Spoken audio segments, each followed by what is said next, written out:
Admit that you are oneness. Heavenletter number 5724. July 27, 2016. What if all of life were a video game? As it is, even knowing that a video game is a product of imagination, there are many who play a video game with their whole heart and soul. You play most games with your heart and soul. With the intensity with which you play, it could be easy to believe that you think playing a game is real. And so is life. Even as a bystander, you take games oh so seriously. Consider sports. Many people who watch baseball and football and hockey and so on take it to heart. The fans cheer or boo to their heart's content. The game sure feels like life and death. And the win or loss of a favorite team is talked about long after. Life on Earth arises from far below the surface. Truth is ongoing, yet you may not pay as much attention to the underlying truth of existence as you do to the recounting of the surface plays. On the surface plane, the game may be well followed and adored. Oh, yes, there can be fun on the surface. Have it. Have the fun. Enjoy it. That's what it is for. In a skating rink, the surface of water frozen into ice holds up skaters very well, until the ice melts. The ice you see, which is water frozen, is not forever, yet great inroads may appear before you that the atoms of frozen water make possible. Hooray for ice, for the platform it offers.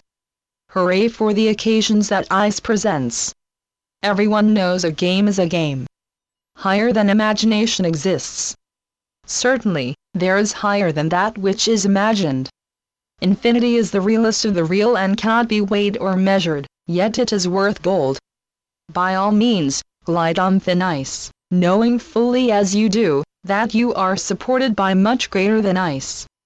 Surely, the most desirable ice and the game you play is supported by this temporary ice. Don't light a candle to the foundation of all life. Hey ho for enjoying life in the relative world. Hip hip hooray for that which supports the ice you skate on. The unseen, as shy or as invisible as it may be, is the champion. This subtle layer of life you frolic on is so much more powerful than you imagine. You may even really scoff at the underside of existence I refer to. You can't touch it. You can't punch your fist into it. You can't shake it. You tend to think, if I can't see the more subtle and powerful in action, how can I say that it is truly there at all? Let's go at this another way.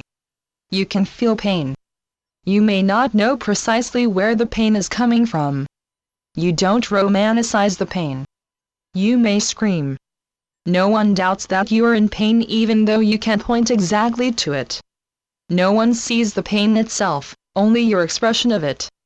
It seems that the world believes in pain more quickly and seriously than it believes in the existence of the source of life called God. Life comes from somewhere. You were born. You are more than a body, yet there is a trail from which your soul came that you cannot take a photo of. How can there not be a God from which all comes? Heaven is not an imagined place, yet it is not a place at all. Heaven cannot fit in a place. God is not confined to a description. God and paradise are too big to be confined. Of course, the idea of space is made up, and yet you believe in space and time. You would stake your life on them. You run your watch upon an agreed upon time. You and I fit into each other's heart, only there is truly one heart in all of existence. It is the one heart, one being, in which the oneness of all exists. Admit that you are oneness. Channeled by Gloria Wendroff.